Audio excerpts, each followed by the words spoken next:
Saya kira sudah berakhir hidup saya, karena beberapa hari yang lalu nggak bisa bangun, saudara-saudara.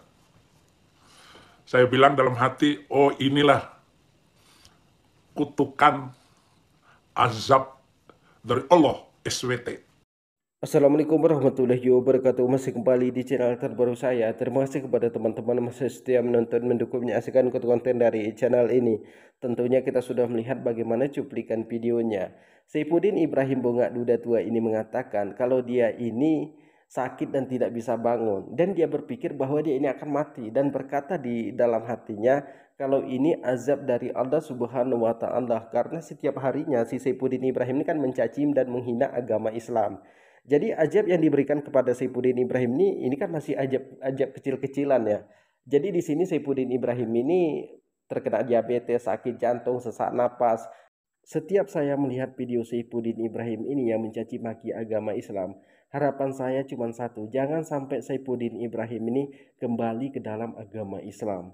Jadi kepada teman-teman jangan kemana-mana dulu, kita dengarkan ocehan Saifuddin Ibrahim selanjutnya. Tapi sebelum itu silahkan tekan tombol subscribe-nya, bunyikan tanda loncengnya, dan silahkan di-share videonya untuk mendukung channel ini. Saudara, materi yang saya sampaikan ini, bahwa Tuhan itu bisa dilihat. Semua bisa dilihat dan menyatakan dirinya. Atau bahasa Tuhan tidak bisa dilihat, karena dua pernyataan itu ada di dalam Alkitab. Hanya banyak orang Kristen begitu diserang masalah Tuhan, di ayat ini tidak bisa dilihat. Kok di ayat ini perjanjian baru Tuhan bisa dilihat? Udin Bongak Duda Tua ini mengatakan umat muslim itu sering menyerang orang Kristen menggunakan Alkitab, karena di ayat ini Tuhan itu tidak bisa dilihat, di ayat sebelah Tuhan itu tidak bisa dilihat. Tapi kalau dikatakan nyerangnya, saya tidak setuju, karena lebih sering orang Kristen ngajak orang Islam untuk debat ataupun dialog. Jadi seperti ini, mereka mengatakan Yesus itu anak Tuhan yang menjelma sebagai manusia. Yesus itu 100% Tuhan dan 100% manusia. Dan Yesus itu disalibkan untuk menebus dosa manusia. Ketika Yesus itu disalibkan, maka hukum Taurat pun dihilangkan. Itu tidak masalah karena namanya saling dialog. Tapi ketika kita ajukan pertanyaan kepada mereka, ketika Yesus ini disalibkan, kepada siapakah dia menyerahkan nyawanya? Dosa siapakah yang ditebus oleh Yesus ini? Kepada siapakah Yesus ini menebus dosa manusia? Jadi kalau kita ajukan pertanyaan ini, mereka tidak mampu menjawab. Lalu mereka mengoceh-ngoceh tentang Al-Quran, bahwa Nabi Muhammad ini Nabi pedofil lah, Al-Quran ini karangan dari Nabi Muhammad. Tapi ketika kita jawab ocehan mereka ini, mereka juga tidak menerima. Jadi mereka ini bukan menggunakan akalnya untuk beragama, tapi menggunakan emosinya untuk beragama. Mereka yang ngajak dialog, tapi mereka juga yang ngajak ribut.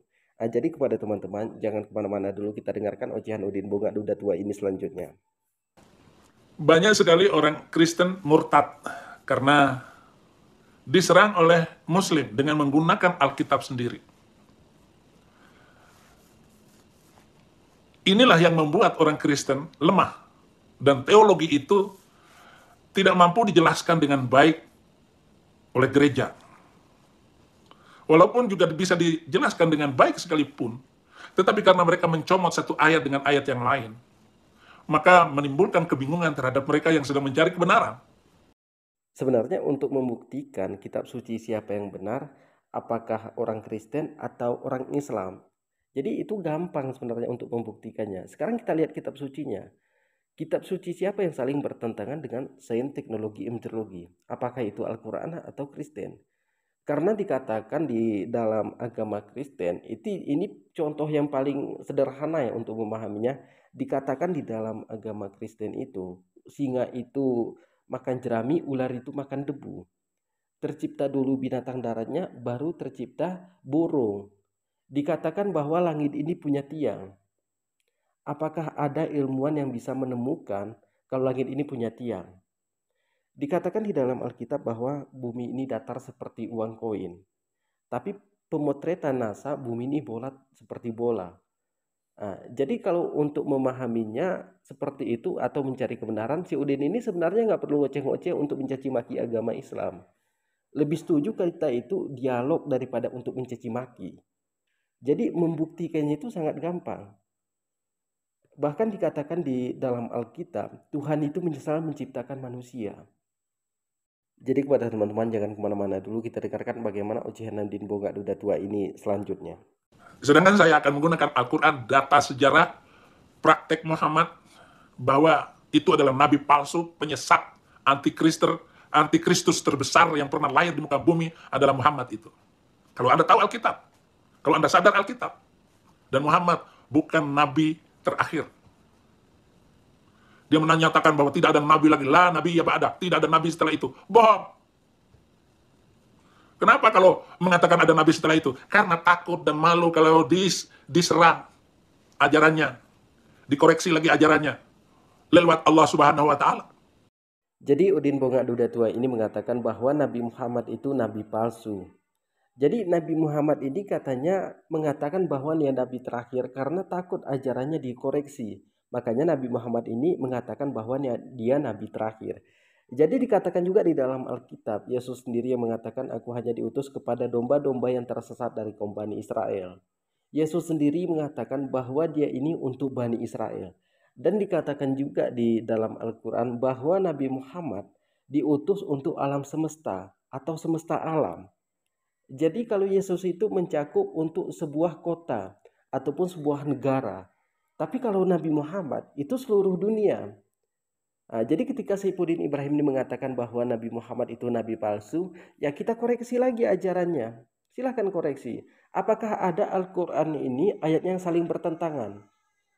Apakah ada ayat Al-Quran ini yang bertentangan dengan sains, teknologi, embriologi?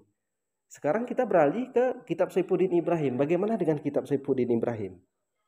Banyak sekali ayat yang bertentangan di kitab Saifuddin Ibrahim ini dengan sains, teknologi, embriologi. Silahkan buktikan sendiri. Dikatakan di dalam Alkitab Saifuddin Ibrahim, diciptakan dulu pohonnya, baru diciptakan mataharinya. Sedangkan pohon ini sangat memerlukan cahaya matahari. Nah, jadi sebenarnya ocehan Nudin ini nggak berguna, hanya mencaci maki untuk mengharapkan donasi. Akhirnya istrinya pun dilarikan oleh Febri. Nah, seperti itu kisah kehidupan Saifuddin Ibrahim ini. Jadi drama kenyataan dari kehidupan Saifuddin Ibrahim yang sangat pahit. Saifuddin Ibrahim hanya bisanya ngoceh-ngoceh, tapi ketika kita ajak untuk berdialog secara live streaming, Saifuddin Ibrahim tidak mampu. Nah, jadi Saifuddin Ibrahim ini hanya bisa mencari simpati dari orang Kristen. Dia mencari simpati dari orang Kristen untuk meraih donasi. Jadi Saifuddin Ibrahim ini dikatakan oleh istrinya, si Sarah Ayu, orang Kristen sendiri, Saifuddin Ibrahim ini orangnya pemalas, kerjanya cuma ongkang-ongkang kaki, mengharapkan donasi yang tak pasti. Makanya istrinya pun kabur, melarikan diri. Jadi buat si Saifuddin Ibrahim, kalau memang berani, jangan hanya bisanya ngoceh untuk mencaci maki agama Islam, sehingga terributlah orang Kristen dengan orang Islam.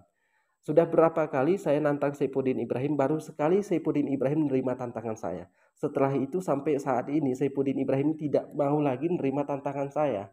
Jadi kepada teman-teman mungkin cukup sekian, semoga ada manfaatnya. Assalamualaikum warahmatullahi wabarakatuh.